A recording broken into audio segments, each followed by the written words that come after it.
you if you've heard of any voter irregularities. Excuse me, voter irregularities. We've heard about some reports possibly in the Pittsburgh area. Any truth to that?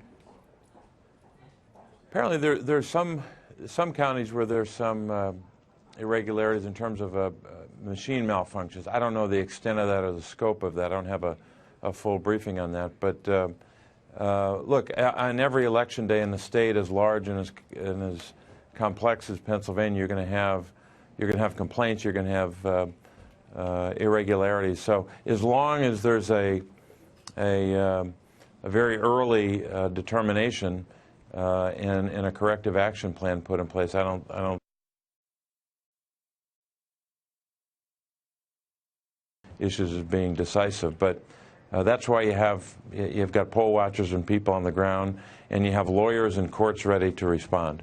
Senator, I don't know if you were listening to our discussion that we were having just before we spoke to you, but the question is, if Hillary Clinton wins this election, what will she do to bring the country together? You know, we're talking about millions of people who were part of a movement. If you listen to the Trump campaign, she was, caught saying that some of those Trump supporters are a basket of deplorables. How does she bridge this huge divide that many people see right now in the country?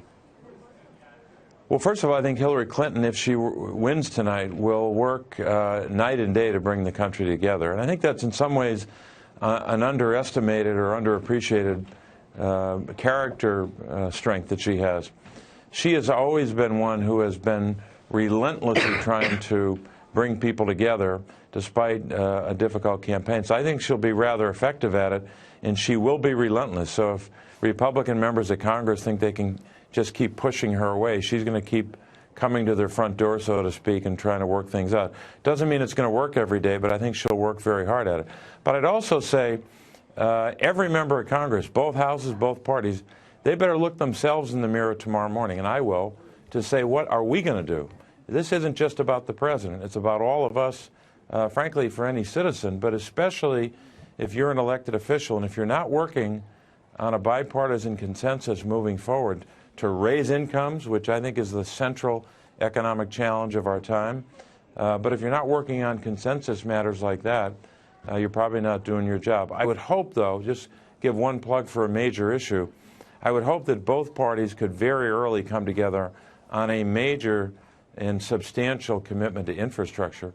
It would be a good way to kickstart more job growth. It would bring the parties together because you've got a lot of conservatives that believe we should invest in infrastructure, the old infrastructure of repairing roads and bridges. We've got 5,200 structurally deficient bridges in Pennsylvania, but also broadband capacity. A lot of rural voters, where a lot of Trump voters will be tonight, don't have broadband deployed in those areas. So I think there are a lot of ways to bring us together. Senator, an overwhelming majority of Americans feel that you and your colleagues have not done enough to change the lives of Americans. What can you promise people today that you're going to do to reach across the aisle to Republicans?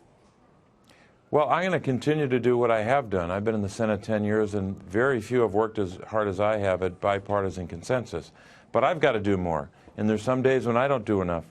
But I think there are more people that are as frustrated as I am and others. But is there anything in particular, Senator, that you can promise to do, Senator, that would make a difference when it comes to bipartisanship? No, there's no magic wand here. This is a daily struggle. One thing you can do, one thing I can promise to do, and I hope every other member of Congress would agree with me on this, and if they don't agree, they should be asked why. When you're doing interviews, when you're talking to the press, when you're back home, there are lots of ways to be partisan. That's easy. Any idiot can be partisan and get a lot of attention for it. But are you working in a bipartisan way to get consensus? And is your rhetoric in furtherance of that goal? Anyone can be partisan. That's pretty simple to do. But you've got to try to lower the rhetoric. Now, I get frustrated when people say Washington's been so dysfunctional, the government shut down. I think that was the Tea Party that did it in the Republican Party. But even using language like that, I guess, is violating the rule that I just enunciated. Senator, I know you're not going to guarantee a win for Secretary Clinton tonight, but how confident are you that Pennsylvania will stay blue?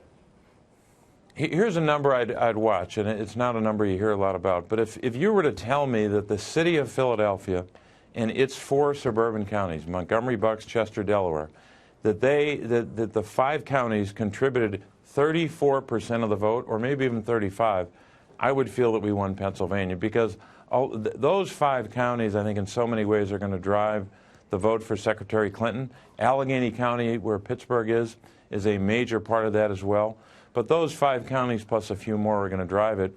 And if they are contributing 34% of the pie, that's a darn good indicator, I think, of not just a win by 1 point or 2. It might be, it could be 3 or 4. But we don't really care what the margin is, as long as we get the win.